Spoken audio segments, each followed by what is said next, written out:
I can hear you. Can you hear me? Huh? Can I can't you? hear. Okay. Hold Should I? on. Let me Hold on see. one Hold on. second. Off. Okay. 1 2 1 2.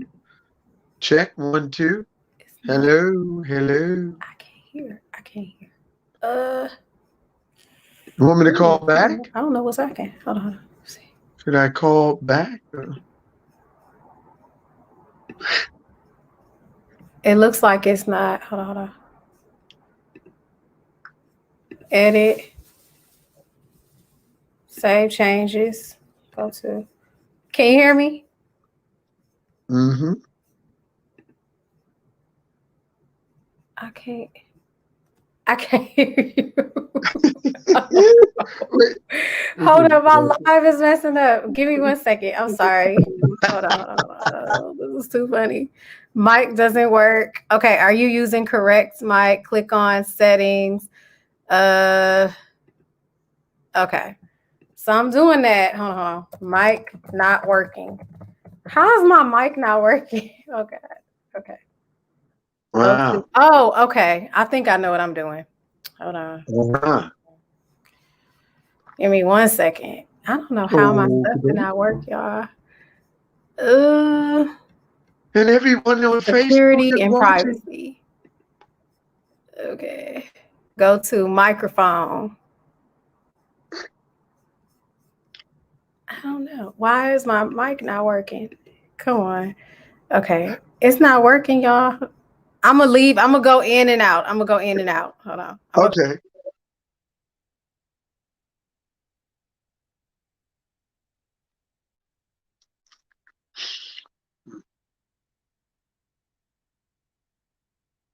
Boop, doo, doo, you want some of your brown sugar? Doo, doo, doo, doo, doo, doo. Mm, mm, mm, mm, mm, mm, mm, mm, mm, mm, mm, mm. I'm with the Marvel universe. I can hear you. Okay. So Can you hear me? yeah, I can hear you. Mm, Okay. So we are going to start. Okay. Welcome to my episode. Hold on. It's doing too many I'm things. hearing something else. Yeah, let me take it out. There we go. Okay. Can you hear Okay. me now? Okay. Yes, So I can. thank you for tuning in to Conversations with D. This is Deanna. Thank you for having me. Thank you for coming. And so everybody that's watching, I have the legendary R&B Dtrain, James How you Dtrain. doing? How you What's doing? up, people? How you doing, Dave? I'm doing fine. Thank you for asking. Happy Friday to you, darling. Happy Friday. Now that the volume is working. So yeah. So thank you so much again for coming. Thank And you for having me. Yeah. so it was important for me to have individuals who are pillars in the R&B classical arena, people who Mhm. obviously have a great story to tell. And so I asked you because like I love your music and I've been listening to your music ever since like I want to say 2000 something. Like when I was in college, I actually came Wow. across You Are the One for Me when I was on not Spotify, but the other one. iTunes? No, not iTunes. Oh, iTunes. okay. Anyway, so Pandora. You're talking to an old man. Next thing y'all be talking about MySpace. I'll be like, wait a minute, It's hold okay. on. No, so Pandora. And so the song Okay, came no, okay. one of my coworkers was like, how you know about that? I said, I know a lot about old school music. And so okay. Yeah. So I want to know, how did you start your journey? How did that start? What did that look like for you? Well, my journey began, gosh, 6 years old. I started singing in the church, Washington Temple Church of God in Christ in Brooklyn, New York, under the pastoring of Bishop F.D. Washington. Ronnie Dyson, who had the record, If You Let Me Make Love to You, Then Why Can't I Touch You? He was our choir director. Al Sharpton was our junior church minister. He was like 19 something years old. He would preach on Friday nights to the youth. Reverend Timothy Wright was our musical director. Oh, And So I started singing at 6 years old Okay. under Henry and Irene Costin, who was the first musical directors of Washington Temple. And they went on to be with Reverend Heights Church. And then Timothy Wright came in, and I started singing with him. And I worked with him till I did my first professional recording, 15 years old. I sang with the Timothy Wright Concert Choir on a song called The Victories and the Praise, which came out, I want to say 1976, Mhm. but long time ago. And then, years later, I went on, when I turned 19, after I stopped playing football for Erasmus and graduated from Erasmus High School, my buddy Will Dowling invited me to do a studio session for him. Um, and I went in and worked with him, and Hubert Eves III was his producer. Hubert had played with him too, and so many other great artists, Donny Hathaway, Roberta Flack. And he invited me over to his house to write a song. And I went to the house. He said, "Hey, man, I love the way you sing. Um, Listen, do you hear anything on this?" I said, "Well, play it." So I'll stand up on the cloud and shout out loud. I don't have the rest of it. I was like, Yeah, the okay, one with me. yeah. And, and, and then, I got a paper and pad and I started writing. But this true love I found takes my feet up off the ground to fly away. And we wrote You're the One for Me. And then, our chemistry was strong as soon as we started writing together. 5 albums later, here we are. And we've had several top 10 hits, several top 5 hits on Billboard charts. And 35, almost 40 years later, they're still relevant, which is wonderful because a lot of people don't last that long. Not in this business. Sometimes you're a one-hit wonder and you're gone. But thank God they still play my records on radios and in clubs around the world. So I'm grateful because I can still go work. I know that's right. Like you do a lot of touring and a lot of going over to to Europe and whatnot, and that's awesome. And a lot of people know you over there. Why do you think why do you think that is, like in terms of mainstream artists, in terms of people overseas, they know the artistry more and they kind of respect it a little bit more than over here? Well, America is the land of what have you done for me lately? And we know from being in the music industry for so many years that you could be the flavor of the month and then somebody else is the flavor of the month. And it's a recyclable thing. Everybody gets a turn at the top. Some people stay there for a long time. Some people stay there for 15 minutes. Some people stay there for 5. Some people stay there for 1 minute and they're gone. Thank God, 35 years, I'm still in the game. My name is still relevant. And I've been blessed to work in so many different factions of the business. So I'm pretty well-rounded in the business because when 1988 came around and it was my 4th time doing Soul Train and my 4th time doing Top of the Pops in London, it was an interesting journey because the first time we did Top of the Pops was Sting and the Police when they had Synchronicity album out. I got to meet Elton John in the green room, and I was like, that's Elton John. But it was the beginning of the 80s, and they weren't playing Elton John a lot on the radio because he was a 70s artist.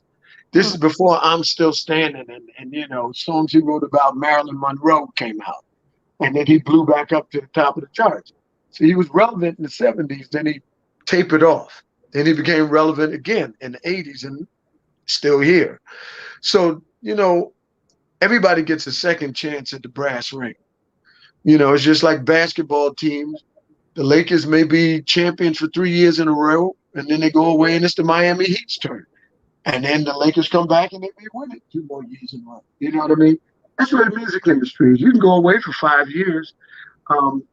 But like what's happened now, we've gone into, and I know I've gone all the way around to answer your question, but we've become like a manufacturing factory of The Voice, American Idol, unproven talent, that gets a chance on television, and I'm happy for them. I'm not down that at all.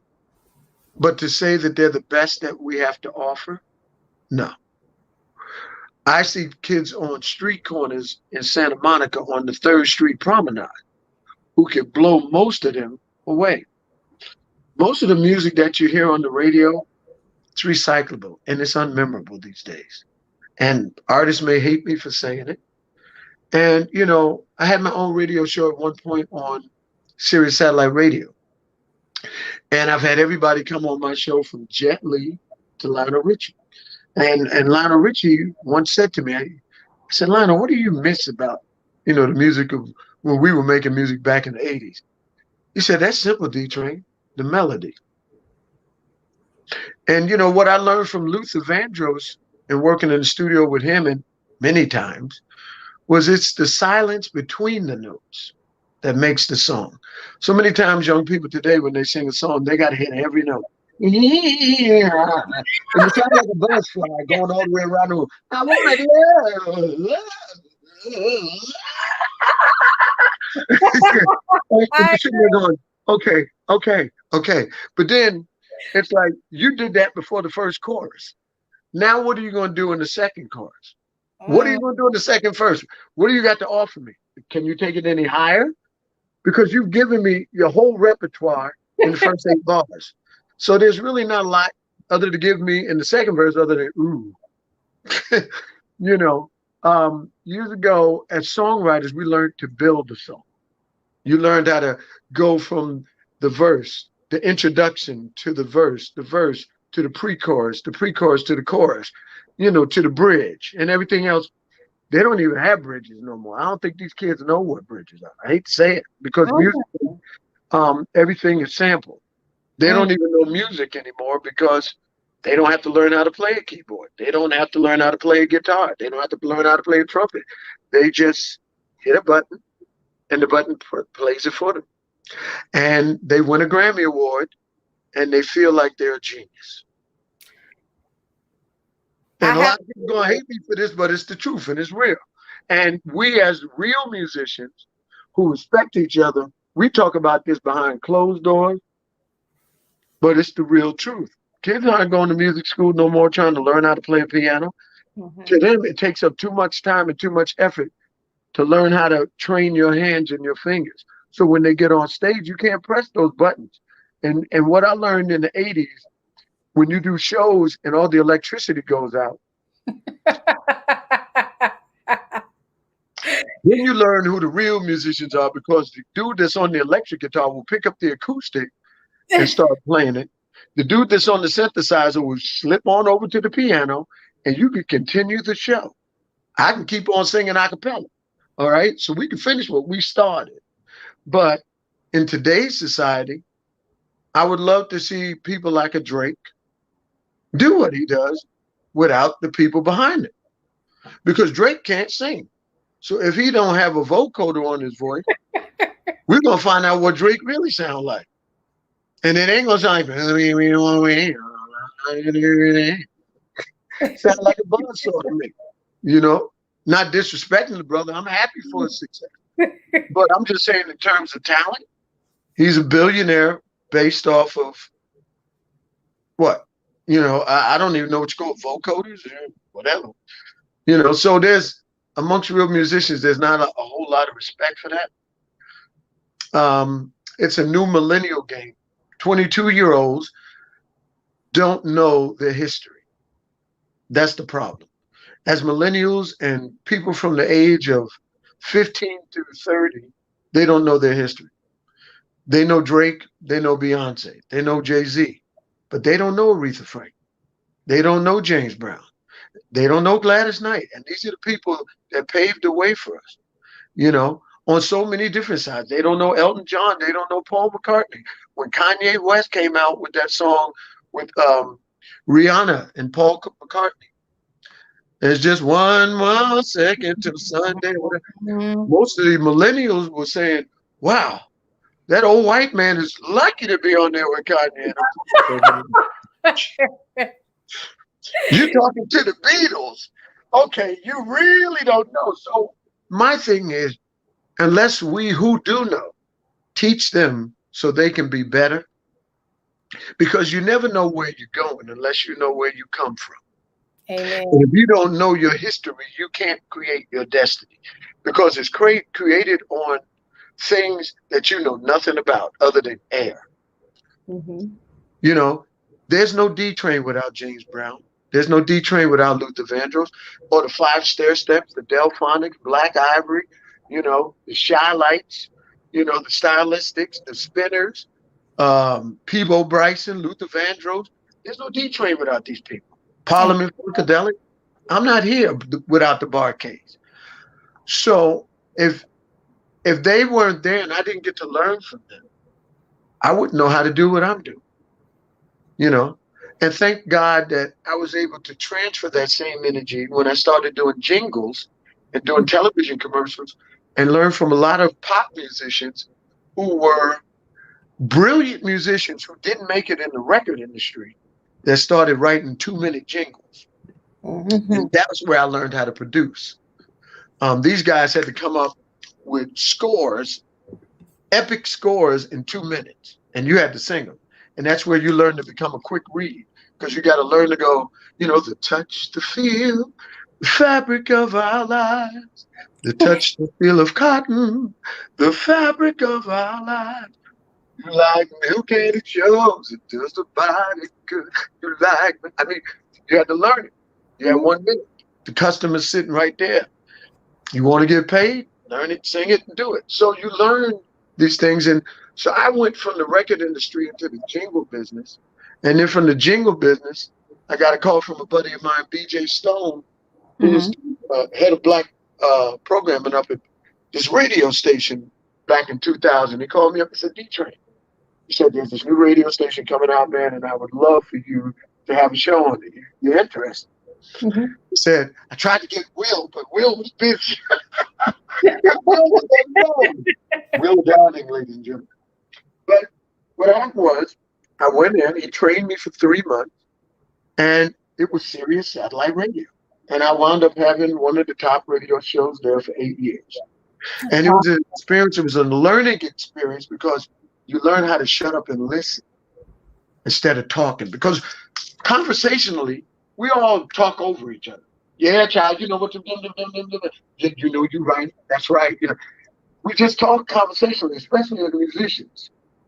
We don't let each other finish the sentence. And when you're in radio, you have to shut up because they have to edit those conversations.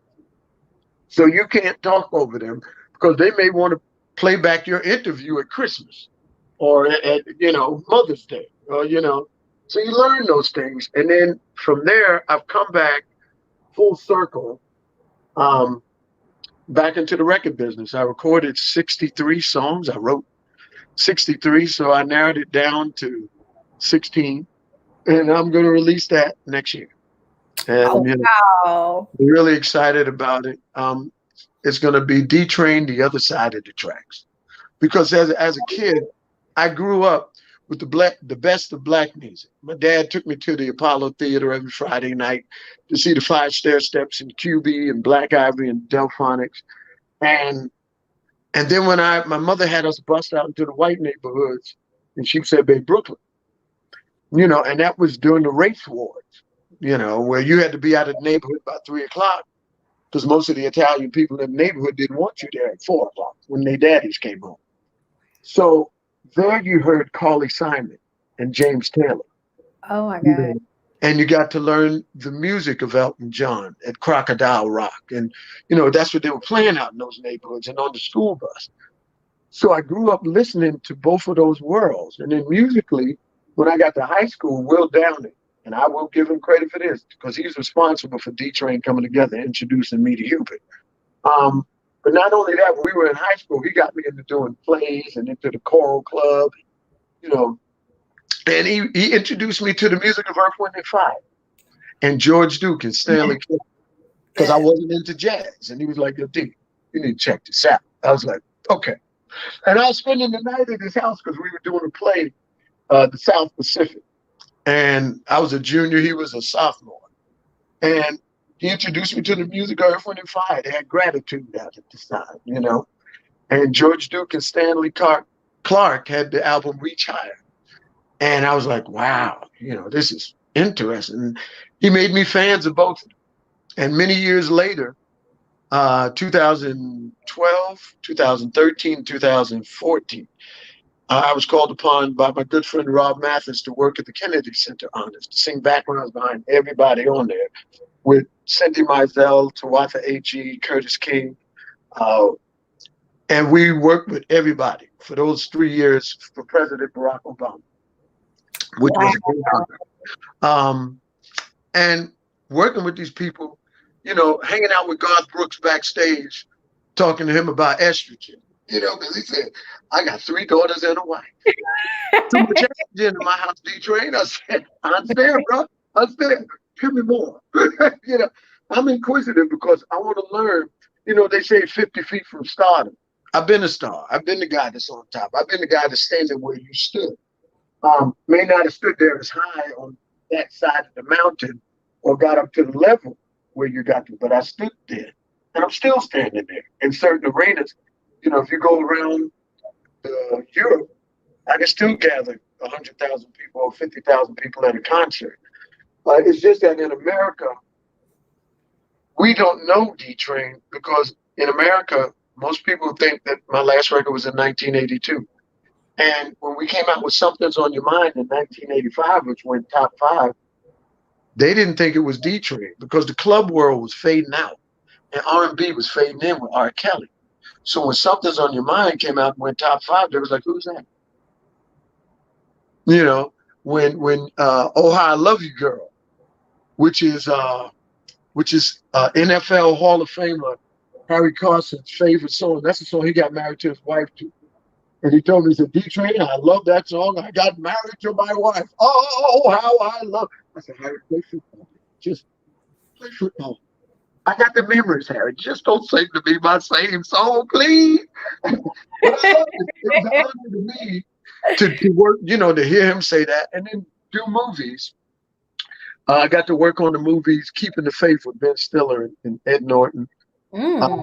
As a principal extra in there. We would acquire myself, Fonzie Thornton, so many others, great singers from New York that were session singers, which you can see in the movie. I got to work on The Perfect Stranger with Halle Berry and Bruce Willis, where I was the head of a band in there. I wanted to be in a silhouette, but they just cut me.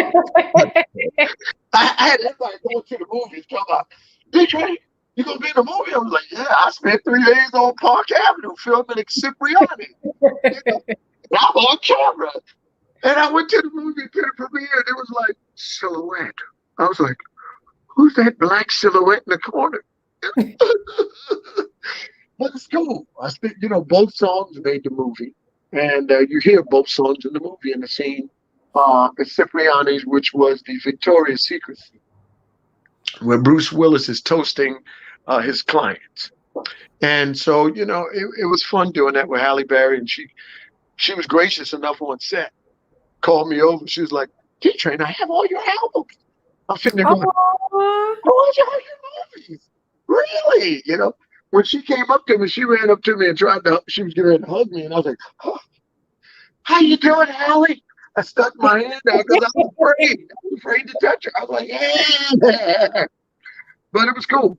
And then at the end, I hugged her. But I was like, when I first saw her, it's like, you don't want to touch a diamond. You're like, ugh. But it was fun. It was fun. And you know, I've had a blessed and brilliant career. It's been a great ride. And I'm ready for the second half of it. I just want to do it right. My mission now is to show the world that I'm more than just a black artist, just a dance music artist. I've explored so many different genres of music. Coming up in gospel, singing with so many pop albums. You know, people don't even know I'm on Bat Out of Hell 2. Oh my God. Wow. Meatloaf, Bat Out of Hell. Picture me on Meatloaf's album. Okay. Bette Midler. Oh, wow. Elton John's Aida. You know, I'm singing on all the backgrounds on all of these. Hercules, Zero to Hero. And people didn't know, me and Bobby Floyd, the late Bobby Floyd, are the voices of Pokemon, the television series. Oh, So I love Pokemon. yeah, every day when you watch it was me and Bobby doing the Poke rap. You know, Oh, at least 150 or more to see to the be a Pokemon. Pokemon master is my Yeah. destiny. Yeah, that was me. Oh So my God. And I was all listening my to friends was Bobby, and Bobby would come in and do his thing, you know. And it was fun because it made me cool with the little kids. The little kids said, I like Uncle Dtrain. He's on Pokemon. And I never watched the cartoon. But anyway, it was cool. that.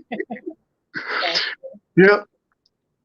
And then, you know, to have your music sampled and done by people like Biggie Smalls on Life After Death and Yo-Yo featuring Gerald Levert on Is It All Good, and two Japanese groups, Zoo and Exile, was wonderful for me because it kept my name relevant over the years. You know, a lot of people think the last record that I actually recorded was in 1982. But in Europe, I've been recording with Bob Sinclair, and you know, we had an album out there over there called Champs-Élysées. On his Champs-Élysées album, I did a song called Darling and Got to Be Free, which I wrote for the album. And wrote with so many different French artists. And it's been fun, you know. So I keep my name out there. And because, you know, you can go to London right now and ask a 15-year-old, who is Dtrain? And they will go, Dtrain was born 1962, January 21st, so-and-so, Brooklyn, New York. You know, his eye was closed when he was born. They had to wipe him twice before they put him into the. I mean, they will do that and literally tell you that. Now, you ask that same 15-year-old in America, and they'd be like, what? I caught the D train. Wait a minute, isn't it? That's the line that runs by the J. It goes through Newkirk. Is that the one that goes through Flatbush? That's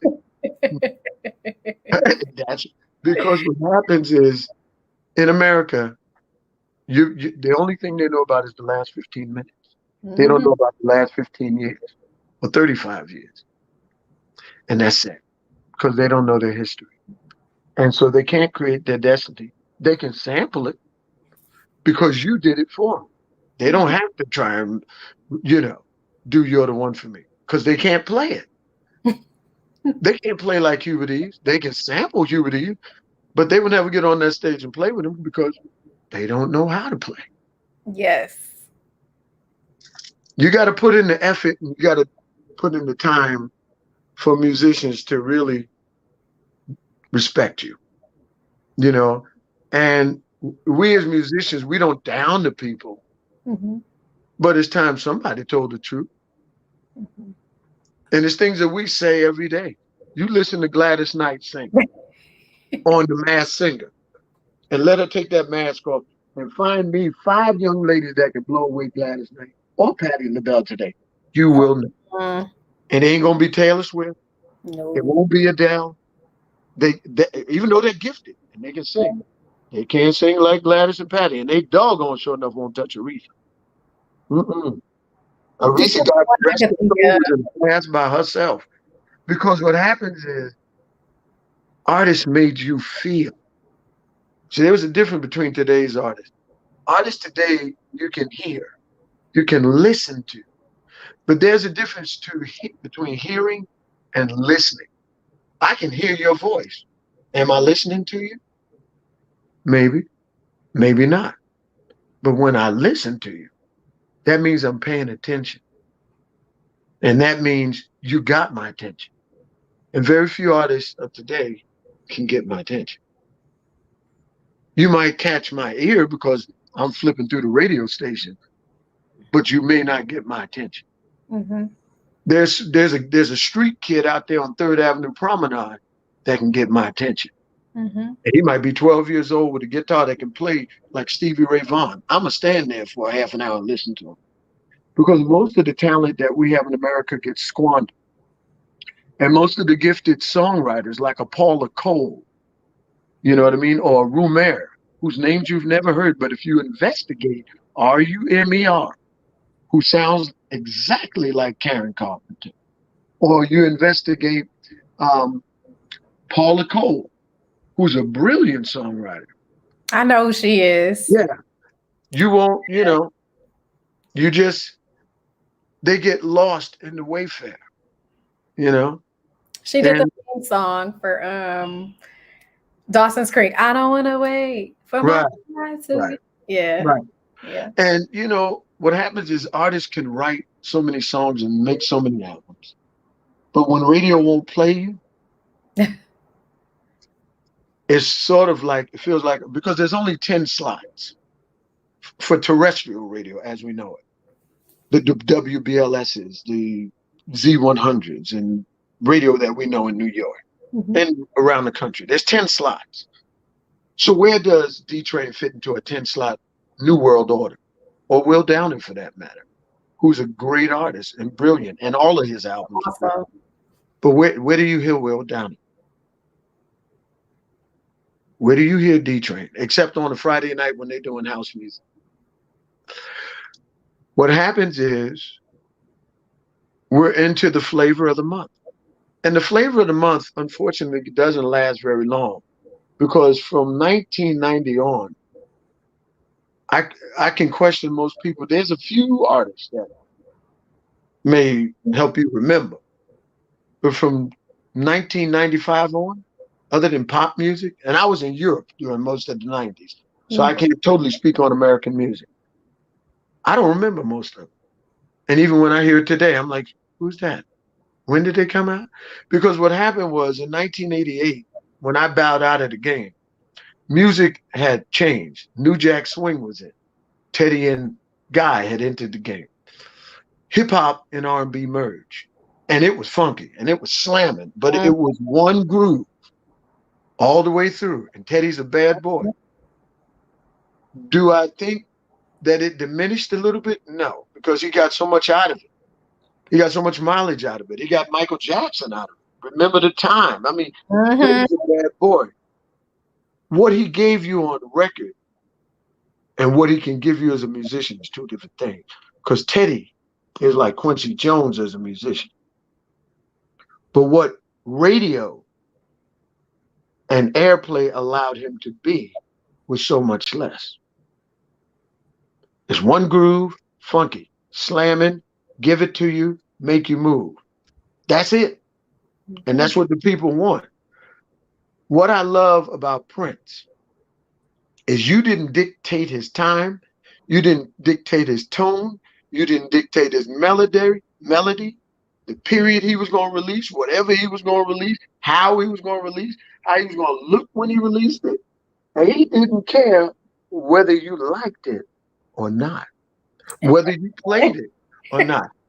Other than Purple Rain and maybe a few other hits, because fans have their individual. There's Dtrain songs that Europeans that can pick out, and even a few Americans that you've never heard on the radio. Same thing with Prince. She's always in my hair, you know, which is my wife's favorite. She's always in my hair, and I was like, what's the name of that song? You know, and then I listened to it. I was like, oh, that one. You know, what's really funny, and well, not funny, but before his death, I get a phone call from his keyboard player, Morris. And Morris hit me up and he's like, Dtrain, we're getting ready to do George Lopez tonight, man. Prince wants your blessing. And I was like, Morris who? This ain't Morris Day, is it? He said, no, man, I'm Morris. And I'm Prince's keyboard player. And he says, we're getting ready to do George Lopez. Prince wants your blessing, man. And I said, okay. All right. Tell him he got my blessing, but I didn't do this alone. So being fair, let's call Hubert Eves. Have him call, you guys call Hubert Eves. Here's Hubert's number and get his blessing also. But they did. And they called up Hubert, and Prince went on George Lopez and did one for me. And I was deeply, to this day, even now, sometimes I get emotional about it because how many people's music did Prince do live? He did a lot of different people's music because he was listening. Listen to D'Angelo. He listened to different artists that were creative, but you did not dictate the tone or the time to Prince. I actually have that too. I was going to play for everybody so the new people can see it, like people my age who are not used to it. They got to see it. They got to see it. I'm going to take What happened was after he passed, I got another strange call. I think about a month or two after he passed, or maybe 3 months, from the Boston Pop Symphony Orchestra, 2015. They said, Dtrain, we're getting ready to go on the road. We're doing Nantucket. We're doing Cape Cod, Martha's Vineyard. We want you to go on the road with us. I said, wow, Boston, but you mean at Symphony Hall? They were like, yeah. I said, oh, yes, yes, put your hell's on. And what was interesting, that's like the New York Symphony calling. And I flew down to Boston, and they said, I said, what do y'all want me to sing? They said, Purple Rain. Oh my God. And we rehearsed. I learned Purple Rain before I got there. I went there, rehearsed. And what was odd was that things started happening at Boston Symphony Hall that had never happened before. They've had people Boston and different groups play there. When I sang Purple Rain, people started running through the balcony like it was a rock concert. Now, if anybody knows anything about symphonies, people clap. Yay. And they sit there. The kids started running through the balcony, trying to reach over the balcony to give me a high five as I'm walking off stage, because they couldn't get to the first floor because it was full. Boston Symphony Hall was sold out. Not because of me, because it's the Boston Pops, of course. But when they heard Purple Rain sing like that, they was like, oh, man. So it's not what you hear. It's what you listen to. And it's not what you see. It's what you feel. And very few artists can make you feel. See, most artists hit you from the outside in. They can make you bob your head. They won't make you cry. They won't bring tears to your eyes. And they won't bring a burden to your soul. They won't make you remember where you were when you heard that record, or if you want to hear it again. Because sometimes some records are one-offs. And it's unfortunate because radio in America, there's not enough radio stations to play the music that we have for musicians. Most of the music in America gets lost. Most of the artists around the world get lost. And some of the most brilliant artists in music are like Picasso paintings that somebody throws into the East River and never seen again. It's unfortunate. So we're left with what radio and everything else dictates to us. Like when I was out, you had to earn the #1 spot on the radio. You had to earn the #1 spot in Billboard. And somewhere in the 90s, that changed. How the heck do you debut at #1? Somebody paid somebody. That's it. Somebody paid somebody. And so now you debut at #1, and it's the falsehood that, oh, your record is the baddest record out there. I ain't never heard your record. And if it's debuting tonight, this is the first time I heard it in the first place. So how's it #1? It should be number 23. You know what I mean? But it debuts at #1. Why? Because they tell you it's #1. And so when they tell you that, most millennials and young people, oh, it's the #1 record, let me go buy it. Yeah. And because they're paying that money that they used to pay for record stores and different things, because I learned about record stores. I used to say, why are all these albums in the window and my record in miscellaneous under D? And I'm top 5 on the Billboard charts. I don't understand. And it's because the record company would pay to have you in the window. So years ago when I was out, you had to go travel around the country with an envelope, which was called paoli. You had to pay the program directors around the country. You know, you had to walk out of your house with $40,000, $50,000 to pay somebody's kids' college tuition, somebody's car payment, and it became illegal somewhere down the line through the 90s. The government ran it. Now the new pimp in the game is radio. What do they call them now? They're not. Oh, they're radio.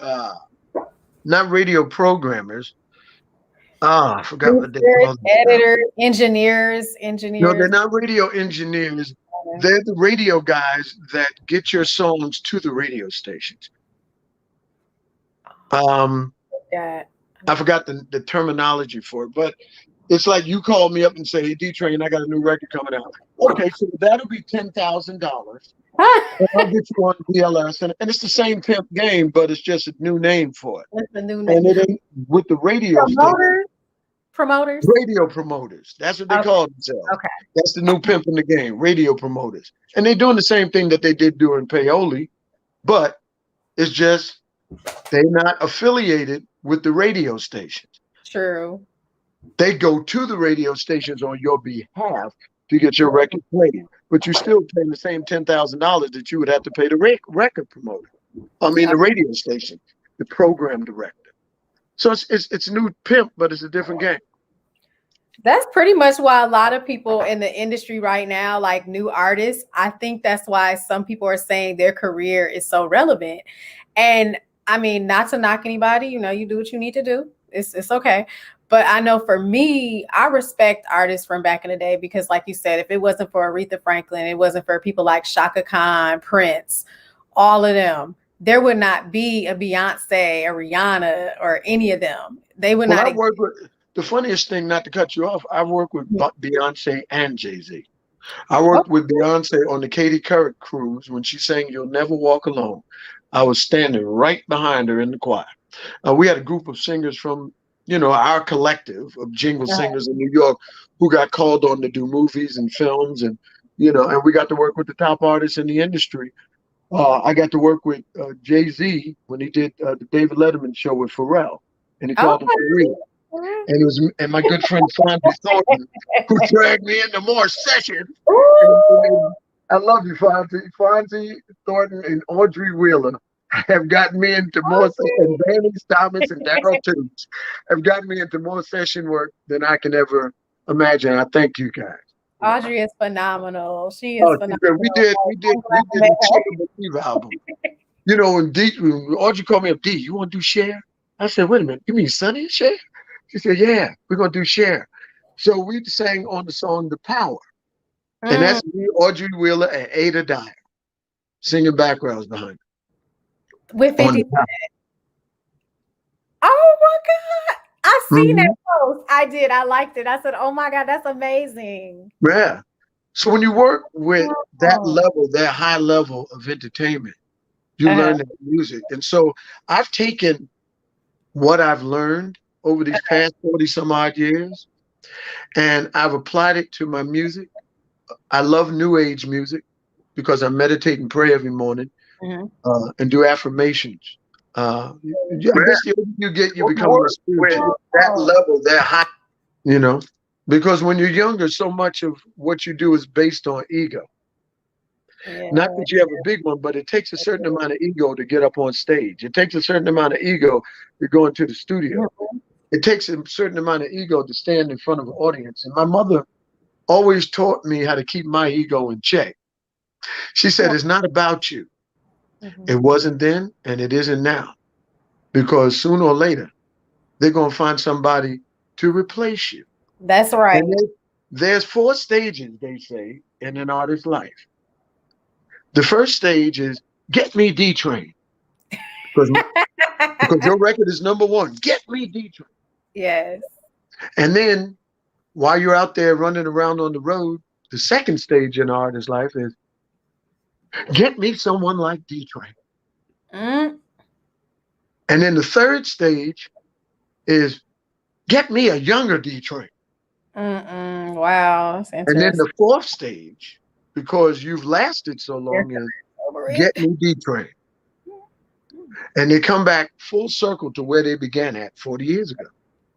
And with a pandemic on our, you know, facing our world, and a president that doesn't want to leave office, you know, political chaos in the White House. I call him the intern. Oh yeah, well, you know, it's so much. Yeah, you know, it makes you miss Barack Obama. It definitely did. Yeah, because it was classy. But you know what? What we learned is that from where we've been the past 4 years, I think it made us closer together as a country. I think when all is said and done, we will be more unified than divided. Because George Floyd's taught us front and center, what a lynching looks like. And millennials got to see what a lynching looks like.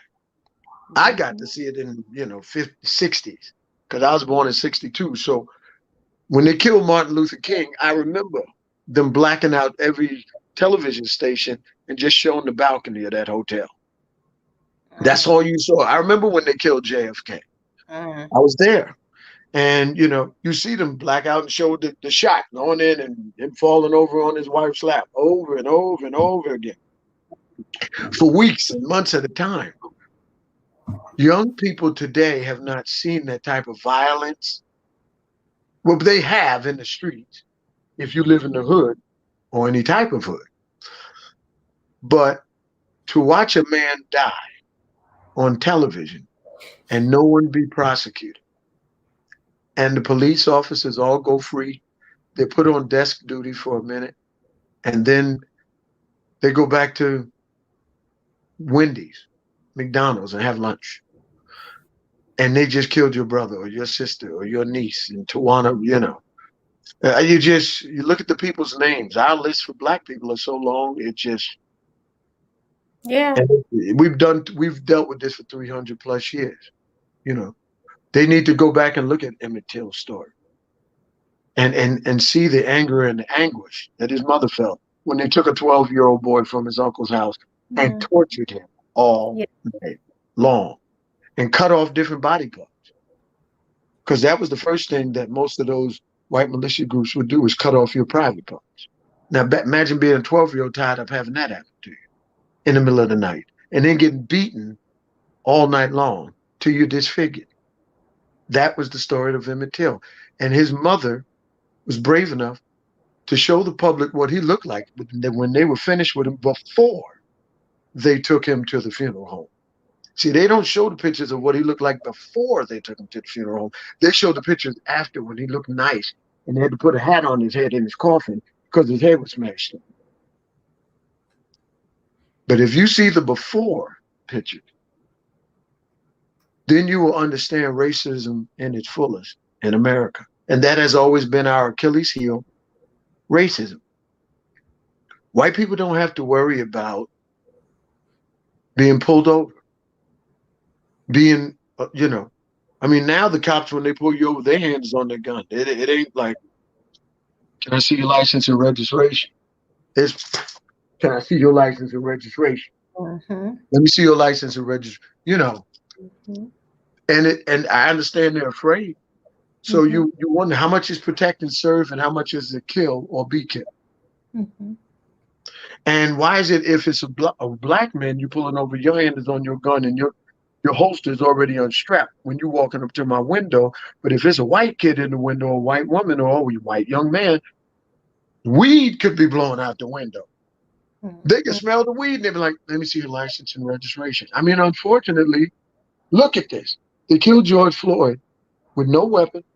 And the kid that killed 2 people in the church, he's walking down the street with the assault rifle. Yeah. Into the police, and they're offering him water. Do you want some water to drink? Is everything okay? Are you all right? That's a double. People screaming. He just killed 2 people in the church. Oh, and he went home. This is what killed me. He went home and turned himself in the next day. But if that was us, they would have killed us before we got to the truck. Right. We wouldn't have made it home. Forget going home. And we're tired of it. That's why there's so much unrest in this country. People are like, oh, why don't they just stop it already? Stop the rioting and the loot. Listen, you get to a boiling point, and just like you leave water in a pot, it's going to do 2 things. It's going to boil over and evaporate. Some of it's going to go into the air and dissipate. The rest of it's going to go on the floor. And after a while, if you walk out and go to the store and come back, there ain't going to be no water in the pot. You're going to have a burnt pot. And your house might catch on fire. The house is on fire. That's where we at. After George Floyd, the house is just on fire. Yeah. And you don't understand the anger and the anguish because you've been dealing with white privilege for so long. And so the millennials who join with our young Black people out there protesting and walking the streets in protest of this racial violence violence and inequality, I applaud it, because now we're not walking alone. See, in 1960, when Martin Luther King and Malcolm X and them were marching, it was just us. You had a few white people scattered in there, and those people couldn't even go home. They had to hang out with us because they knew if they went home, they'd get killed. But now you got young white people out here standing up side by side with us. I'm glad I see this in my lifetime, which I thought I'd never see. I wish my mother were alive to see it. I wish my father were alive to see it. I applaud it. We've come a long way, but it's not enough. They have to end systemic racism. They have to call the police into accountability. You know, they get pissed off when somebody walks up to a cop and blows his brains out, but they're not mad when it's the other way around. Yeah. And I'm not saying people should go out there and start killing police, because I got friends that are cops. I got family members that are police officers and work in the correctional system. So I'm not saying I think there's bad in every bunch, but I'm saying if you have bad people in your bunch, they need to be prosecuted. Just like, you know, for years, the Catholic Church had pedophile priests. Do they prosecute them? No, they send them all somewhere in Italy, so you never hear from them again in the Vatican. They ain't around children, and you forget that they made little Jimmy do what he did. They hide them. Well, there's no place left to hide. You can't hide George Floyd. We all saw it, because everybody got a cell phone now.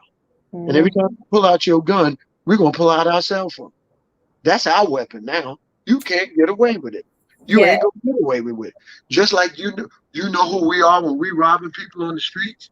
That's why Edward Snowden had to go to Russia, because he told us about the hit before it was coming. He said, the government is getting ready to put cameras in your homes on every corner in America. They're going to know where you walk, eat, think, and breathe. And they did. And they wanted to kill him just because he said that. And he's white. And he's staying in Russia. What happens? Every time you see somebody get robbed, mugged on the street, whoever did it, they're so stupid, they don't realize they're on camera. It could be in the most remote alleyway in Manhattan, in the elevator in a building, where you think the cameras don't work because it's in the projects. Guess what? They work. Because there's a second set of cameras. And those work. They weren't set up by the New York Housing Project. They were set up by the government. There's some watching us now. Like all over the satellites, they're watching us. Like I tell people that all the time, like they're listening. Big Brother's watching you, 1984, George Orwell, all of that stuff. I mean, that stuff really does happen. I mean, working for the government, I done seen it all. So I would say that I actually seen the emails that everybody was talking about.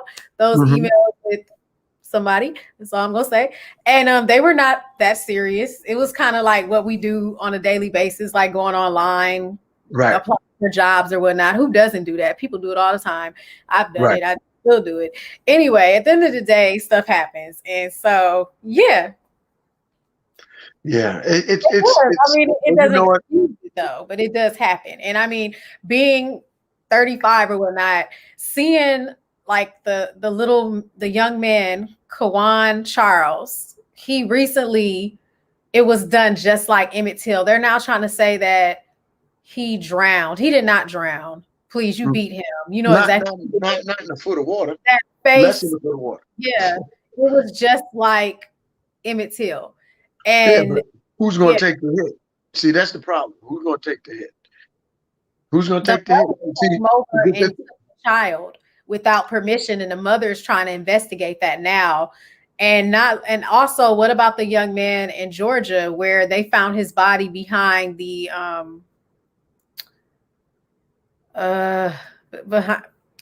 in the gym? They found his body.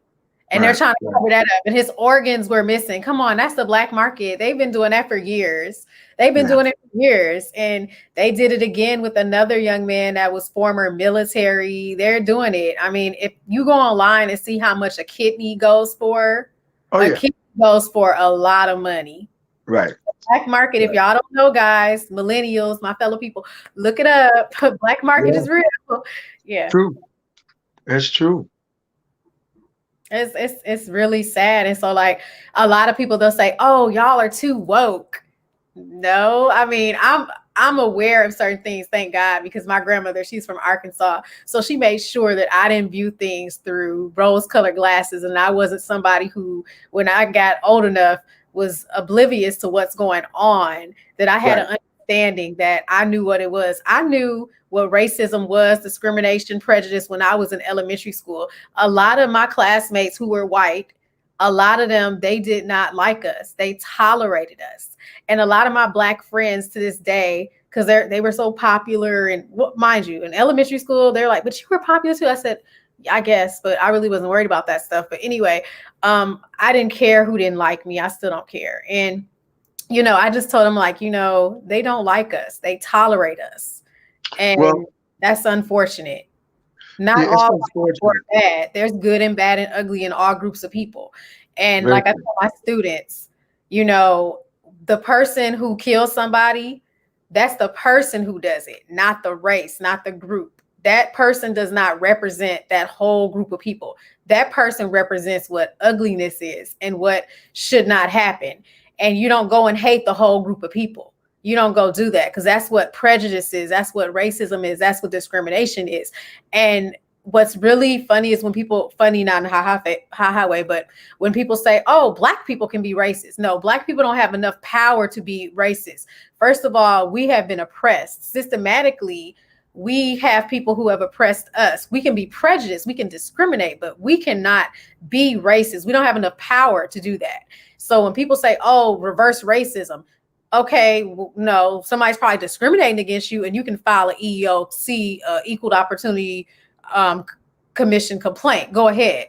But that is not racism. And when they try to gaslight us, and they try to, with the microaggressiveness, the fact that in black individuals working in corporate America, we are deemed as aggressive. We are like a woman. We go to work. If we're frowning, oh, we have an attitude problem. That's not true. We have to smile all the time. Like, "Hi, Marjorie, how are you doing?"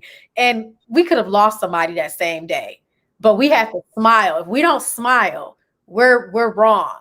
And they're trying to get rid of us. Just like with men, they are afraid of black men in corporate America. They really are. Oh, they have behavior problems because they come across as aggressive, but yet we have someone else that does the same thing. That's ridiculous. And I've seen it.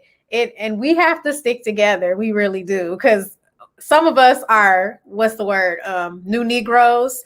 I heard that term back in college, like, uppity Negroes. It's like, okay, I'm sorry, but y'all got to get it together. And, at the end of the day, I just cannot fathom the ignorance that goes on in this world. Like, I don't understand. Some people, it's just like, wow, did I just see you just do that? Like the Karens, the Karens and Kens that are stopping individuals. So it's like, wow. Like that lady who threw the German Shepherd. I didn't see that. She threw the dog, and thank God the dog has a home now. And then the lady who was strangling the dog trying to make in New York, that one. Oh, yeah. Apologizes. Yeah. No, first of all, we need to stop apologizing. Stop apologizing. And we're not even going to talk about Botham James when his family hugged. No. Forgiveness is for yourself. You don't have to tell people that you forgive them. You can tell God or whoever you believe that you forgive them, but I don't owe you that. I don't have to say, "Oh, I forgive you." No. Well, historically, black people have been tolerant. It comes from slavery. Mm-hmm. Be tolerant. Mm-hmm. Be submissive. Mm-hmm. And economic empowerment is always squashed in executive white America because we had a Black Wall Street. Mm-hmm. Oklahoma. We had to. I hope everybody goes to see that movie, Black Wall Street, because you will see how two brilliant black minds owned several banks, but they had to use a white face to do it. And when the white faces found out that these two black men were brilliant enough to do this, they said everything but the kitchen sink after them. They sent the IRS. I mean, FBI. Everybody started knocking on their door, and they shut down every bank because of racism. So what you need to do, what people need to know in the African American, brown, and you know, at Latino communities is economic empowerment is the key. Now you can't go back to the ghetto once you leave. You just can't. You can put up different things to help the community. Mm-hmm. But I left the ghetto because I didn't want to live there no more. I got tired of seeing dead people across the street at the bus stop laying there for 2 days. I wasn't going to raise my children inside, and I'm not going to sit up here in front and say, yo, man, I stayed there to be true to the hood. No, I got the hell up out of there as fast as my feet could take me and as fast as my car could drive. Because I can't help you standing next to you. I can help you holding you, pulling you in a different direction because you're in the middle of a fire. And I ain't trying to get burned. What happens is we need to focus on education because people used to say, it's knowledge is power. Knowledge is power. No, no, no.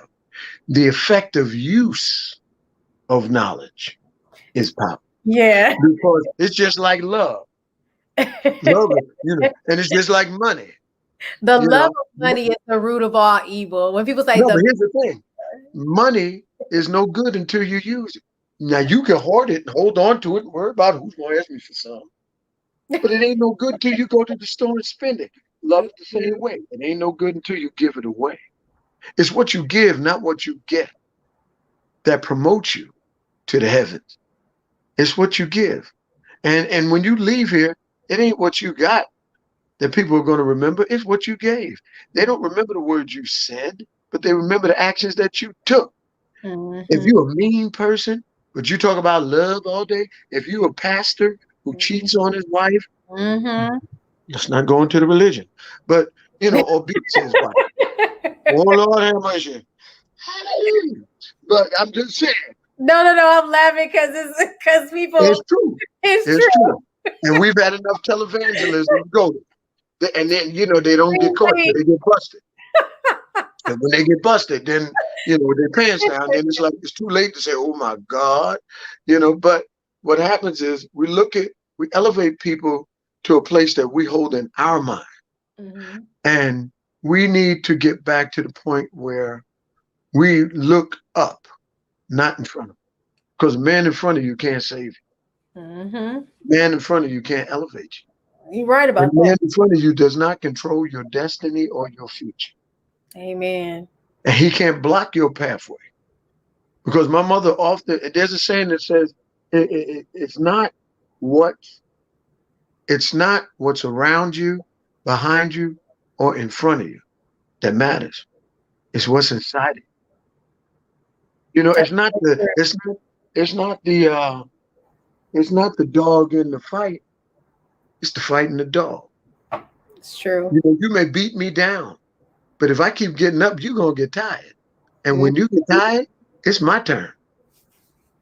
And we're going to see who's going to take the serious whipping then. I practiced martial arts for 8 years, and I learned from playing football for Erasmus High School.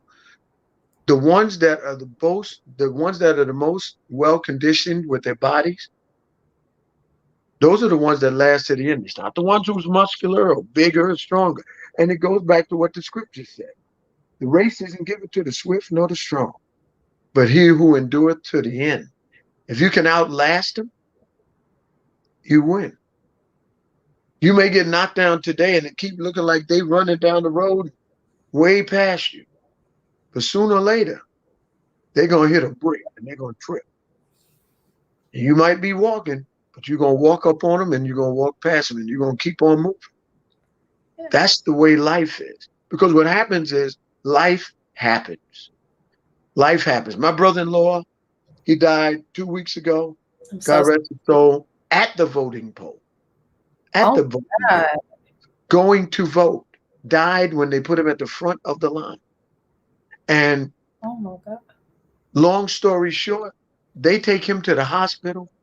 My sister goes to the hospital. They don't let her in because of COVID and all of this stuff, and the rules and regulations. Mm-hmm. She went back to the polls and voted after her husband was dead because it was that important to her. Yeah. Now, you want to talk discipline. How many people are going to do that? That's why I look up at my big sister. I'm like, not too many. that's why I say to myself, we have an Oprah. We had a Madam C.J. Walker. Black women ain't got no excuse not to be empowered. Black and brown Latino women, whatever excuse you gave yourself is irrelevant. And I'm telling all of y'all that because what Madam C.J. Walker did and what Oprah Winfrey has done and is doing, you have your example in front of you. Mm-hmm. Look at it. Michelle Obama. Copy it. Yes. And become just as equally empowered. Mm-hmm. You don't have to ask for it. Take it. Mm-hmm. If there's a brick wall in front of you, knock it down. That's right. The problem is we don't think we can. And everything begins in here, in the mind. Love begins in the mind. Whether you think you can or whether you think you can't, guess what? You're absolutely correct. It's a mindset. And it starts at a younger, not to cut you off, and it starts at a younger age. Like I know for me, it was instilled upon me to always think I was the best. Like when my grandmother, she would always say, "You are the best." So when I went out into the world, I knew, okay, I'm one of the best. But she was like, "Baby, you the best." And so, those things were filtered. Right. Like I tunnel vision growing up to the point where when I was in school, people would think, oh, she's stuck up. No, I'm not stuck up. It's just that I was about my business. And it's just that, I'm about doing what I need to do. I want you to be great. But if you don't want to be great, you stay over there. Don't bring your negativity over by me. But my thing was, while you're bullying people, while you're hating on people, I'm trying to do what I need to do to move on and be great. And if you want to be on the greatness, then that's fine. If not, go over there. But I mean, for me, it's just, people in general, it's the empowerment. She empowered me. She encouraged me to always be somebody that was great. When I walked in the room, it don't matter what people think about me. I'm the best. I'm the greatest. Right. I don't care what you could think, whatever. But I always had confidence. I remember how I would come into the house. And one time I had my head held down. She said, don't ever come into the house like that again. You always walk with your head held down. And so from that moment, it was always instilled upon me. And I tell my friends, I tell all of my family, I don't care what's going on. Whoever did whatever to you, you smile. You're the baddest. You better walk with your head held high. If you don't learn nothing else from me, you learn that. And you know that. Like seriously. Right. Well, I'm blessed to have 5 children and 4 grandchildren. Okay. And all of my children, what me and my ex-wife instilled in them is value. What my mother instilled in me, because my mother partially raised all my children until she, became sick and couldn't do it no more. You got daddy and mommy and you got grandma, and now my children have daddy and mommy and and now we're grandparents, and what happens is you give them a light that they can carry with them to the end of the tunnel.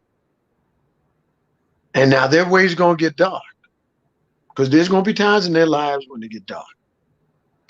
Turn that light on. See where you're at. Look around you. Find out which way not to go, which street not to walk down, and just keep going forward. When you keep putting one foot in front of the other, you're going to get to the other side. Because what happens is when you can break through that wall, and you get to the other side of yourself, because see, the walls that we need to break down aren't in front of us. They aren't around us. They're inside of us. Mm-hmm. And when you break down this wall, you can get through any wall in front of you. Amen. That's true. You can. Like sometimes it's your own self. It's called don't let me get me. You can go so far, but it's your mindset. It's something that's blocking you. And if you keep saying that you can't do something, you're not gonna be able to do it. That's why with math and with certain things, people are telling kids like, oh, it's okay if you can't do it. Don't say can't. You can't do it. You don't want to put that out there into the atmosphere. You want to put positivity out in the atmosphere. So Very true. Very true. And I think we need more of that. We need more positivity. We got too much reality. Yes. We got more reality television than we did. I mean, when I was growing up anyway, 'cause we're young. When I was growing up, we had variety television. We had Carol Burnett. We had Flip Wilson. We had stuff that made you laugh at 7 o'clock. We had Ed Sullivan, which gave you the Beatles and entertainment. He introduced Michael Jackson and the Jackson Five. I remember when I got the chance to work on the Invincible album with Okay. Keith Fluid and Audrey Wheeler. You know, we were given instructions when we got to the studio. Yeah. Don't look at him. Keep your eyes down. Don't speak to him. You can wave, but he's Michael Jackson. Yeah. And I'm sorry. I'm just going to be me. Yeah, that's And you true. may not call me for the next session, but I'm going to be me. And when I walked into the studio, I said, "Hey, Michael, how you doing, man? It's wonderful to meet you." Ed Aw. Sullivan's show, 1970, dude, I was there. Sunday night at 7 Mm. o'clock, you, Tito, Marlon, Jermaine, and Jackie. I want you back. Man, let me tell you something.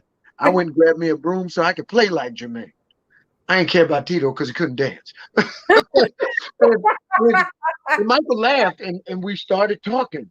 And he said, "Oh, Michael," I said, "How's your brothers doing?" He was like, "Michael, Tito, they're doing fine. They're doing wonderful." And the other thing is Audrey, and they were sitting there going, "Is he actually talking to Dtrain?" Oh. But see, I'm your contemporary. I am your equal. There is no great you and little I, and that's the way I've always been. Michael Jackson might have climbed to higher heights than I have. He might have gotten to the top of the mountain. All right, but I'm not going to treat you like you're on top of the mountain. I'm going to treat you like you my brother. What's up? I come from Brooklyn. You come from where? Gary, Indiana. We both from the hood. You just happen to get to the top a little bit quicker. I'm still coming. My path took a different route. Now, it may take me till I'm 60 to get there. You got there at 20-something with B. That's cool. That's cool. But see, the thing is, and I love it because Michael created the epitome, and sometimes the epitome. Success breeds hatred. Mm-hmm. You know, they say more money, more problems in the rap world. Biggie Smalls. The late Biggie Smalls. More money, more problems. Yeah. And what happens is, and somebody else said, when money comes in the room gets smaller. Mm-hmm. Because everybody that looks at money that don't have it wants what you earned. And they don't view it the same way. They don't understand that you work. And they mad because you ain't giving it to them. Yeah. They're mad at you talking about, "Now, Deanna, you know you should give me $25,000. You know you're a millionaire. You ought to just give me the $25,000. I know you don't know me. But just because I'm asking you, you should give it to me. I don't have to earn it." Well, you know what though? For me, I've always said, like, if I ever, when I ever get rich, we're gonna speak that to existence. I'm gonna be successful. Anyway, I'm more likely to help a stranger at times. And I know that stranger is not going to expect it. That stranger is gonna just be appreciative of it. And sometimes your own family and friends, they are so entitled. You should help me. And like, you don't want to be an enabler. And my thing is, I'd much rather you, going back to the whole thing, you teach somebody how to fish or whatnot so they can flourish or whatnot, Well, see, that's that saying you're saying. You give a man a fish, he'll eat for a day. You teach a man to fish, he'll eat for the rest of his life. Exactly. And that's what I'm on. Like, you need to teach. Like, honestly, I don't like to enable people. You need to work hard. Just like I worked hard, and you need to work hard. And for me, I've worked 2 or 3 jobs before when I was in college, and I did not care. I'd much rather do that because guess what? I don't want nobody to say, "Oh, I did that for you. It's because of you because of me that you have that." No. Well, see, I grew up in the foster care system here in New York City. And my mother taught me not to make any excuses. Mm-hmm. And she prepped me hard because she was in education. My sister is an educator. My daughter is a 5th grade school teacher. That's awesome. My sister would make me come in the house on Saturday because we were not allowed to play with the kids in our neighborhood because we was in the hood, and most of them wound up growing up to be drug dealers and different things of that nature. Some of them are dead, some are in prison, and the ones that are left are like shells of their former selves. Some of them, maybe about 2% of them, became successful or relatively normally successful middle class people. What happens, what I've seen, my sister made me come in the house and practice my penmanship because, like yourself, I'm a lefty. I'm a southpaw. How did you know I'm a lefty? Did you pick up my lefty? So throw over. Obama's a lefty too. Obama was right. And so what happens is the world. We're gonna take over the world one day. Yeah, and when I was coming up, they had those big loose leaf notebooks. And they had it right over top of the ring. And they looked like a retard going, and my sister didn't want people to make fun of me. So she made me come in and practice penmanship for 2 hours every Saturday. And I had to write sentences and paragraphs and nouns and pronouns. So I knew exactly how to phrase different things in sentences, which helped me to become a poet.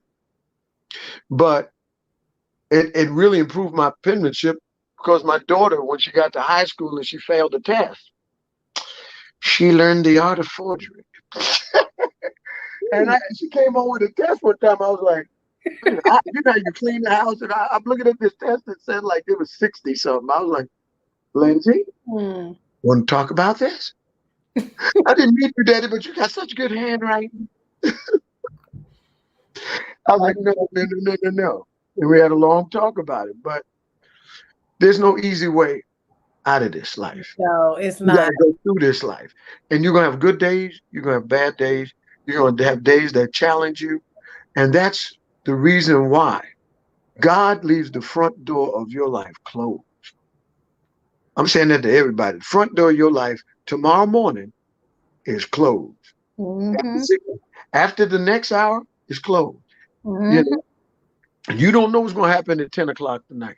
Exactly. But I guarantee you, 6 a.m. tomorrow morning, somebody that was here at 8 o'clock tonight ain't going to be here. Ain't going to be here. Exactly. It's like New Year's. And it's like, yeah, I face this every year as I've gotten older. Somebody you love is going to die before 2021. Somebody famous is going to die before 2021. One of your family is going to die before 2021, and one of your friends is going to die before 20. Now, when you face those 4 realities of what's not going to be, then it makes you create everything that you need to be for you, because you realize what limited time space that you're working with. Because you don't know if it's supposed to be your time in 2021. You might be the one you're talking about that ain't here when the bell strikes 12 in 2021. It's 3 things I tell people that I only have to deal with in life: being Black, paying taxes, and dying. I ain't got to deal with nobody. That's what I tell people all the time. Like I put, that's all that I'm guaranteed. That's guaranteed. Is that guess what? Everything else is temporary. Look, that job is temporary. That permanent job is temporary. They will replace you in a heartbeat. That money is a temporary fix, but death is permanent. That's the only thing that's permanent. So, well, you know, the thing that I've learned between permanence and I've learned things in solitude that I never could with people talking around me. I've learned things by praying by myself than I ever did going to church, sitting in a service. Because in the service, everything is directed for your attention. Praise and worship, directed for your attention. The Holy Ghost, the Holy Ghost, directed for your attention. Prayer, directed for your attention. Everything is dictated to you from the time you walk in the door to the time you leave. How much of that is self-done? When you're in solitude, when you pray and you talk to God on your own without somebody saying, tell him yes, tell him thank you, tell him thank you now. I said, tell him thank you. Spitting in my face and carrying on and putting oil on me. Now, I'm not saying it because I grew up in it. Yeah. I don't need you to tell me who God is to me. Yeah. I know him for myself. It should be in your heart. It should be something that you do for yourself. I Right. grew up in the church. I grew up as I would consider myself, well, my grandmother was from Arkansas, Bradley, Arkansas. So a Southern Baptist, but growing up in Flint, Michigan, I went to church every Sunday, and I believe in God. I'm spiritual, and I read the Bible. Like actually during COVID, I got closer to God. Like I've gotten time Mm, a little bit more, and I did my own little thing. mm, And I still go to church from time to time, but I do want people to know that just because you go to church, I hope y'all don't think that you're going to heaven if you don't accept God. If you don't accept Jesus Christ, you're not going. Like you have to live and be that every day, like be an example, a prime example. For me, like if you're just going to church and because there's a lot of fake Christians. I call them fake Christians. mm. They go out here and they do these things, and they're just like, "Hey, how you doing?" I can't Right. stand the person. Like, okay, and they fake too. It's like, Well, that's you know, all how many people have you seen go to church dressed up to the nines, give all their money in the service, but then a homeless person is laying out at the curb. they They don't will want to. step over them and go to their cars in the name of Jesus. I have a problem with that. When I There's was no outreach. yeah, And I'm not saying this is everywhere. I'm just yeah, saying, growing up in there, I saw the good, the bad, and you know, yeah, I mean, but there are people. Ministry should encourage you, should engage you. For me and my wife, we get up every Sunday morning. I don't live in Houston, Texas, but Joel Osteen inspires me. So I sit up, and it's a half an hour we in service for half an hour. We watch Joel, and we go on about our day because everything happens in a half. I don't need no praise and worship. I don't need you to sing me 50 songs to get me in the mood because everything is like a precursor to the Word of God. So it's like we need to have prayer first for 2 hours. Then we're gonna have the choir sing for 2 hours. Then we're gonna hear the Word of God. Then we're gonna take an offering because you got to pay for what you just heard and what you just prayed for and what you just thought. No, I like turning on my television set to channel 5, channel 9, or channel 11, getting the Word of God, cutting it off, and going on about my business. That's just me. And I got everything that you got from sitting up in there. I feel you. Like I don't want to be in service like all long. I don't want to be in there for 4 hours. Well, you know, the other thing is I grew up in services where, I grew up in Church of God in Christ. Church of God in Christ, you went to church and you had to be there at 8:30 in the morning for Sunday school, which lasted till 11. 11 o'clock, you had to go up in the choir stand. That started the morning service. 4 o'clock, that was when service got out. Y'all went around the corner or down in the kitchen, got some chicken and Kool-Aid. Then after the 4 o'clock, then you had 6 o'clock YPWW, young people working. Then after that, you had 7 o'clock prayer. Then after that, you had 8 o'clock devotional service. Then after the 8 o'clock devotional service, you had 9 o'clock broadcast where you stayed on the broadcast till 11 o'clock. And you had school the next morning. Jesus did not care in those circumstances that you have to be up at 6 at the bus stop.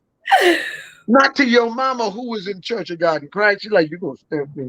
Boy, don't you know? I'll slap you upside your head, Lord Jesus. And you sit up in the choir, said, Mom, I got it. And we lived through that. It put a foundation in us that, for me, that I know the truth between the lie. I know true gospel, I know false gospel. And it doesn't matter whether it's formative religion or, informative religion. The thing that I've learned that God is in every religion. I'm going to tell you why. He's in control.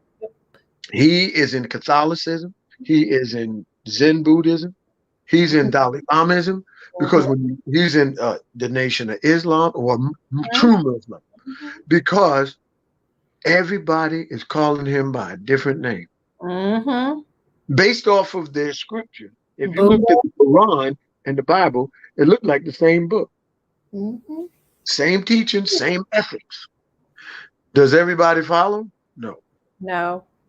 If you look at the books on Zen Buddhism, same thing, except in Zen Buddhism and in Buddhism in general, the different types of Buddhism, it's from the internal out. Most of our formative religions teach us it's from the outside in. Because if you don't act like I act, then you ain't saved. If you don't wear what I wear, then you ain't saved. Mm-hmm. If you don't do like I do, you ain't saved. And I laugh at it now because God is who he is to me. Uh-huh. And you may say, James ain't never got back in the church. He going to hell. He going to bust hell wide open. None of you think Jesus going to send him an email. The postman ain't going to help him. Jesus ain't going to help him. James ain't getting into heaven. St. Peter going to get that. James going to get that gate. St. Peter going to lock it. And then he might even send him a text message. James, you can't come in. Well, I'm He glad. might even take James' cell phone when he get to the gate. James, give me a cell phone. I'm sending it downstairs to that other person. I do have another question though. So funny. So how was it working with Paul Hardcastle? Like I seen the video of Top of the Pops or whatnot. And that was phenomenal. I was like, hold on, that's Paul Hardcastle on the keyboard. Oh, yeah, Paul, honest to God, I talk to him every blue moon, every couple of years. I love him. He looks exactly like he did in 1992. And the wonderful thing about Paul, he was so, as a keyboard player and as a musician, this is what I say, learn your craft. You're going to be a singer, learn your craft. If you're going to be a keyboard player, learn your craft. If you're going to be a guitarist, learn your craft. Don't be lazy and go in the sample world, because I use samples. I'm not going to say I don't use samples. I'm not saying I don't use drums, samples, and native instruments, but I can manipulate it like a musician would. Yeah. And I can use those samples to come up with bridges and choruses and make it into a song, whereas people who don't know, they just play that loop over and over again, and then put a string line to it and call it a chorus. And there's no relative changes. They don't even know how to take the song up an octave or up a half step and make it even exciting to build to a repertoire. No, they're just like, and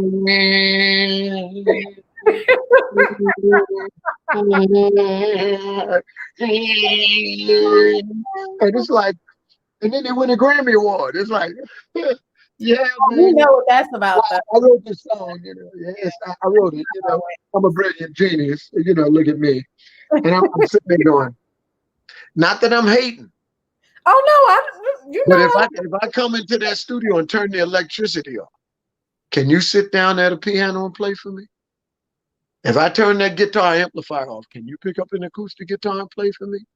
If I turn that microphone off, can you sing and make me feel connected to you the way you did with a microphone on, without auto-tune? I wonder.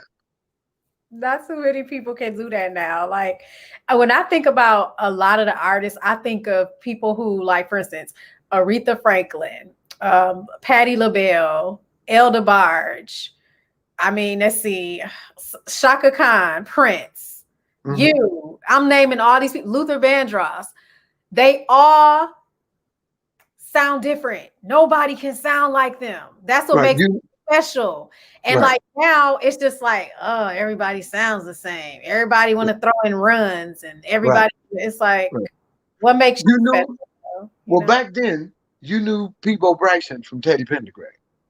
I love them. You ain't never put on a Teddy Pendergrass record and said that was Peabo Bryson. Yep. You ain't never put on a Peabo Bryson record and said that was Teddy Pendergrass. You never put on you can't put on a Michael McDonald. Now, the only album that you can put on and you might be fooled is a Michael McDonald album and think that it's James Ingram. Because their tones are similar, but slightly different. James has a little bit more roughness to his voice. James has a lot of, because I get compared to both of them a lot.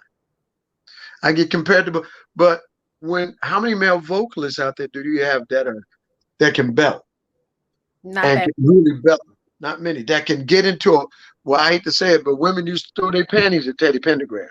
I was just about to say, Teddy Pendergrass, but they just was like, let me tell you, I'm going to Macy's and buy me some, and I might even buy me some glory drawers, but I'm going to throw me Teddy so I can be like the other women. And Teddy get up there and go, feel me, baby, give it over here, woman, give it. There you go, Teddy, take him. Just take him. You can have me after the show, too. Teddy, I know my husband is sitting right here. He don't matter. George, you don't mind, right? I just want to go get his autograph. Really, I just want his autograph. I'm not lying. I'm going. They came out with the Teddy P's. Remember the jeans? Oh yeah, yeah. And And people were buying. I never got to work with Teddy Pendergrass. I wish I had. But I loved his music. He got me through the '70s. He and the Spinners, People Bryson, Feel the Fire, and all those songs. People was another one that was like Prince before Prince to me, because People was from the South. He's from North Carolina, I believe. Yeah. And as a Southern boy, he did not let the changing in music, dance music and disco, and even the music that I did in the '80s, turn him. And I've worked with People Bryson on several shows. Oh, he is awesome. He never allowed you to dictate to him to change his style of music. He was a balladeer. He wasn't a fast singer. He was like a Luther Vandross type person. Even Luther had Never Too Much, which brought him into that thing where people wanted to dance and groove. And, but to me, one of the most brilliant songwriters that if I could ever reach his pinnacle of success is Lionel Richie. I love him. Oh my God. Because when you listen to the Bangles every Manic Monday, you didn't know that Prince wrote it, unless you knew Prince's way of writing. True. Then you say, oh, that's a Prince song. And until they tell you it's Prince, when you listen to the chord structures, you wouldn't know it. I Feel For You, that one too. A lot of people didn't know that. Sheena Easton. Sheena Easton, yeah. When Sheena Easton came out with Sugar Walls, I never put two and two together. Yeah. I thought it was like Thomas Dolby or somebody who produced that. You know what I mean? And then when they said Prince, I was like, oh, okay. But that's where brilliance meets brilliance. Even in Great Britain, the thing that blew my mind was the first time I went to Top of the Pops. And, I got to work in 1985 with London against the GLC London against apartheid. They were trying to free Nelson Mandela. And it was a 2-day concert at Wembley Stadium starring George Duke, Stanley Clarke, LW5, Dtrain, A Third World, and Shaka Khan. We were the headliners in a 2-day festival. And you had like 17,000 people show up every day for the concert. We did the last day with Shaka. And Boy George and all of them came to the concert. I got to meet Junior, who had the record Mama Used to Say. We became fast friends. 30 years later, I still call Junior. I write him on Facebook every week. What you doing, man? How's the grandkids? We got to work together in France and stuff like that and hang out. And, me and Junior, we used to we hung out. We were the bad boys of France. Okay. We were just in France, I ain't gonna tell what we did in France, but we were in France. I don't want to tell. Don't tell her. Don't tell her. Times in France, but bonjour, très bien, c'est soir. But anyway, we had a good time over there, and it was really nice. And you learn from your mistakes, and you learn from your path, and you learn that this world doesn't define you. Your mistakes don't define you, because you can always, like Donnie McClurkin says, we fall down, but we get up. Yeah, you're right. We fall down, but we get up. And it's not how many times you fall down. It's how many times you get up to fight another day. Amen. That is true. I agree. I agree.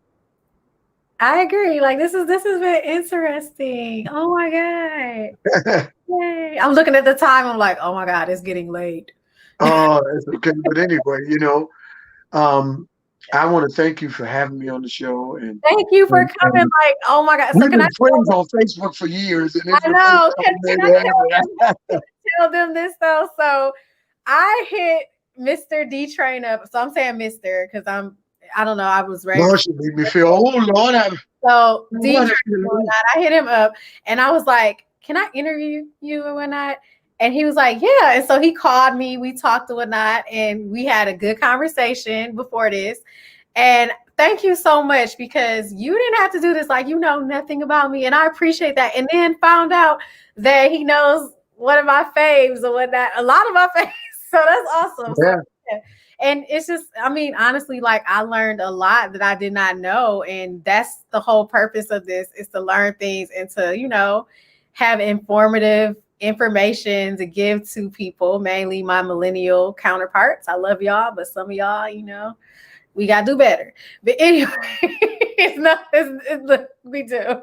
And so for me, generation wise, when I like old school music, I love it and I enjoy it. And I would always get questions like, but you're so young. And I'm like, for my peers or whatnot, and some of them do like the music and they're like, but why don't you like? Okay, I don't like that though. That's too manufactured for me. I like this. And I could like literally sit down with people and tell them like that's copied. You know what year that came from? I would literally recite the whole thing and they're like, but who does that every day? That's weird. I said, well, I do it. Anyway, so it does not matter. And I do a lot of other things too. But anyway, so yeah. And I just thought about doing this. I was like, you know what? I'm going to do this. And I had a concept and I was like, I'm going to run with it. So yeah. Right. But I'm proud of you, little sister. I wish you so much success with your show. Thank you. Please come to DC for a show because I missed you last time. So yeah. Oh, absolutely. Yes, absolutely. I love Washington. I will definitely go, and I will pay because people pay for tickets. People don't be trying to get free tickets. People do that. I need y'all to pay for tickets. We got to pray before we pay because COVID has knocked a monkey wrench into everything, but I think we'll be back by spring of 2021, or globally on a smaller level. I think we'll be back in full swing 2022. Okay. I think once Joe Biden and Kamala get in there and get to work, praise God, I think by June 2021, I think the world will open up a little bit more its doors, because a lot of us as musicians need to do something other than be musicians. We're book writers. If you can write a song, you can write a book. And I say this to my contemporaries: be something more than what you are, because there is no 401k in the record industry. There is no pension plan in the record industry. You are only as relevant as your last record. Ain't nobody gonna pay you a pension based off of your record in 1976. Ain't gonna happen. And you're gonna be sitting around your house broke, living with your grandkids. Stop doing that. Become something more than what you are. I'm learning now. I got to navigate differently than I did in the 80s, because in the 80s, I had you got a publicist, you got record companies that do it now for you. But now, I'm in need of a publicist. I need a really good publicist. Any really good publicists out there, hit me up or hit Deanna up. Let her know who your clients are. I have a couple of PR major friends. Hit me up. Yeah, hit her up and let her know. Yeah. Let me know, because I'm looking for a publicist. I'm looking for a very good publicist, because you need one. Because other than that, you're just releasing your records into the wind, and they may get heard by your fans, but they won't get heard by the world. And it's important for your message to go global, number one, and don't be afraid of the world. So many of us like, well, if I could just hit here in New York, if I could hit around here in America, listen, I got the world. No, not necessarily. Mobile. Be mobile. Yeah. My music is hit in America, but I'm bigger globally than ever was in America. And I can go over there now and do a sellout concert. I could do a sellout festival. Thank God. And because you're still relevant in Europe, because they take the time to learn who we are, not who we were. Because see, over here we're tolerated. Over there we're appreciated. That's a big difference. So I'd rather go where I'm appreciated than where I'm tolerated. I agree. I don't need your permission to get on stage and sing a song. I've been here before. I don't need your permission to get a #1 hit. Been here before. Done had a #1 hit or top 5 in Billboard. Don't need your permission. I already paved the way for you to be here, so I'm going to do my thing and get it out there the right time, the right way, the second time around, and not have to deal with promoters for radio stations. Oh God, that's just the new pimp in the game. I do want to say so. Remember you were telling me about your future residency. Yes, I'm working on one. Las Vegas. That's awesome. Las Vegas. Yeah, we're working on. We're moving out there. My wife and I. I'm Song. looking forward to going to Vegas and creating new. You have to always create a new you. You know, the second half of your life should always be better than the first half. First half, that's where you make all your mistakes. But when you get to 50 plus, then that's where you make your move. People are like, oh man, well, and you have to first you have to take care of the body. You have to make sure that you're healthy and enough to create wealth because there is no wealth without health. So you got to learn to change the way you eat, the way Mm-hmm. you think, and the way you are, and you Amen. learn and the way you speak. You know, I take courses with the Mind Valley Academy. Hmm. I'm not a promoter for it, but I take courses with them so I can always be in a state of learning. I listen to Anthony Robbins. I listen to Dr. Wayne Dyer. I listen to Les Brown, you know, because they keep you in a state of learning. You know, they say the journey of 1,000 miles begins with one step. Well, take the first step and keep learning. If many of my contemporaries would learn more, they could return in a way that they would be appreciated once again. But they think if I put out new record, everybody who knows my name from the 70s is going to come back with you. Mm-hmm. Not so. These millennials are looking at you with your gray beard and your silk suit, saying, "What clown act is that?" You got Ah, to change who you are is the way you dress. You know, the way you dressed in the 70s on stage is not going to promote you in 2020. You have to find a new you. You have to create a new you. If you're the same person on stage in 2020 that you was in 1972, what am I gaining and what are you losing? also, don't be afraid of voice lessons, people. A lot of people are afraid of voice lessons. Don't be afraid of them. Oh, no, no, no. I listen. I have a son. My youngest son is an opera singer. That's He awesome. graduated from Purchase College, got his master's at Manhattan School of Music, and then he was the soloist up at Abyssinian Baptist Church for Reverend Calvin Butt until Okay. Wynton Marsalis got wind of him and Okay. took him with him to sing solo at the Winter Olympics in London, England. And he has never looked back since then. He lives in Toronto, Canada, Jarrell Williams. And, you Okay. know, I'm gonna he's look doing up. his thing. He didn't choose the path that I took. He took a different musical path. You know, there ain't many black men in the opera world. You can count us on this. You're right about that. Yeah. I only know two. Another one. My Right. my brother from college. Hmm. And, you know, he knows 4 languages. He can speak 4 languages. And I'm very proud of him. I'm very proud of all of my children. They all chose different paths. Not more proud of one than I am of the other. It's just that musically, he and I connect. And what if I run into a problem vocally, like I was in Washington doing Blues Alley, and Hmm. I had gotten a little hoarse from the flight, and voice was a little raspy. And this was in 2017 or 2018. I hadn't done a 90-minute show since the 80s, and I Mm. had to do two 90-minute shows in one night, and I was unprepared, to say the least. I can give you a 60-minute, but 90 live with a band, and I'm hoarse. Oh no. So I met my son. He was down there doing an opera in Washington, D.C. And I said, please meet me for lunch and give me some exercise. He met me in the restaurant and gave me some vocal exercises that I could do and things to drink, teas to drink, ways to move your jaw like, nah, nah. He said, you're going to feel retarded, Daddy, but it's stretching your vocal cords. He says, pull your bottom lip over your top lip and pull your head all the way back. You're stretching your vocal cord. And let me tell you something. I got through both 90-minute shows with flying colors Mm. because of him, because I was not afraid to ask for help. I've been doing this for 35 years, and he's been doing this for 35 minutes. But you got to reach out to the youth and say, son, I love you. Can you help me? And if I had a vocal coach right now, it would be him. And I'm going to continue to call my son for different vocal exercises because he's brilliant. He is a vocal teacher and he's a vocal expert.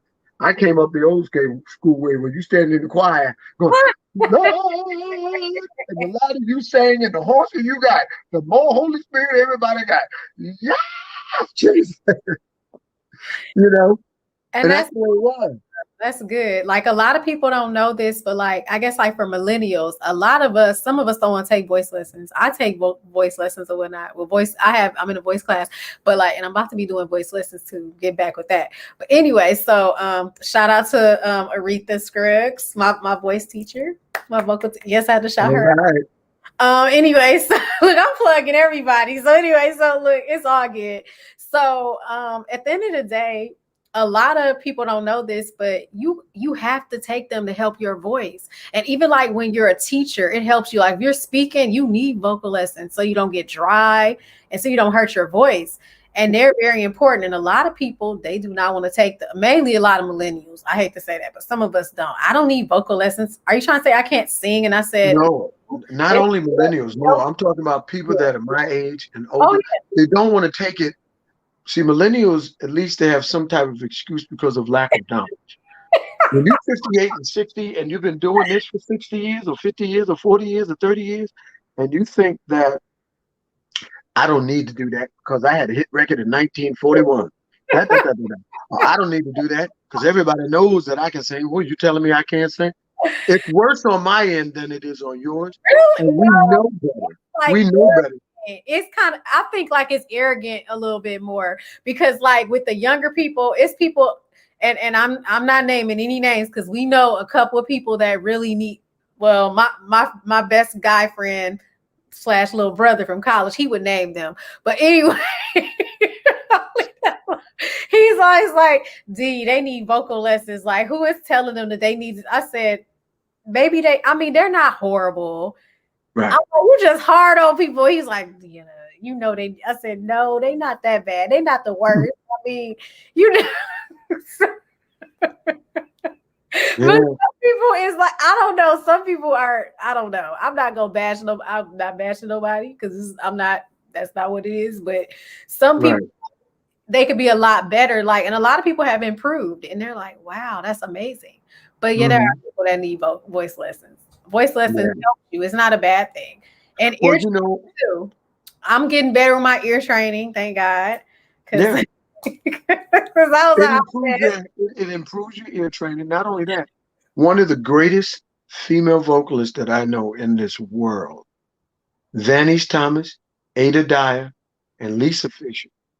Yeah. Oh my God. Yes. They still, Lisa Fisher's religion, her religion is vocal lessons and vocal exercises. Yeah. Lisa is in perfect pitch, perfect tune, not always she's in perfect voice, but things happen to us because these are our instruments. See, the guitar, it has strings. You can change the string and tune it up and it works. And if you know how to play that instrument, it's going to play the way you play it. Voices are not like that. Because when we go out in the cold and we don't wrap up our throat the way we're supposed to, guess what? You sick. All of this turns into, what are you doing? Yeah. Laryngitis and all that. And then it turns into, can you sing a song? I was in. Sound like you got COVID-19. Yeah. Yeah. Sound like you got COVID-19. Yeah. I'm making a joke out of it, but it's like you have to take care of your instrument. Know your instrument and take care of it. Yes. Well, thank you. Oh my God. Like, I lost my hat. Anyway, it's okay. But thank you for tuning in, everybody. And thank you for hearing Mr. Dtrain's story. He has a lot of great stories. Like, he's written a book. I mean, awesome. And literally a lot of interesting things. And I'm just happy that I got a chance to talk to you because you're one of my faves. Oh, thank you. Yeah. So thank you for tuning in, everybody. And I have Timmy Gatlin of Guy. So check that out at 9:00 All Eastern right. time and 7:00 Mountain Time. Yeah, so check that out. Cool. Thank you. So how do we Well, I would say to everyone out there, thank you for tuning in. Thank you for tuning in to Deanna's show. I was glad to be a part of it. I'm so proud of it. And you know what? All you out there that are trying to hone your craft, know your instrument, learn your music, and become more than what you are. Some of you ain't singers, Some of you are not musicians. Some of you are not destined to be in the music industry. That is not the be all end all. Become an educator, become a fireman, become a policeman, become the best. If you're a street sweeper, be the best street sweeper that you can be. Be honest, be integrable, and that way you will always shine. Amen. And that's it. Thank you. Thank you so much, Deanna. You guys have a great evening. Enjoy your weekend, people. Love Thank you. you so much. Have a good Dtrain out. night. Be All safe. right. Bye-bye. Bye. Thank you, everybody. That was awesome. So we will do this next week on Friday. And again, the person I have is Mr. Timmy Gatlin from Guy. I know y'all know Guy. Groove Me. Anyway, so we will check this out next week. So thank you, everybody, for tuning in. Y'all be blessed and have a great night. Be safe. Thank you.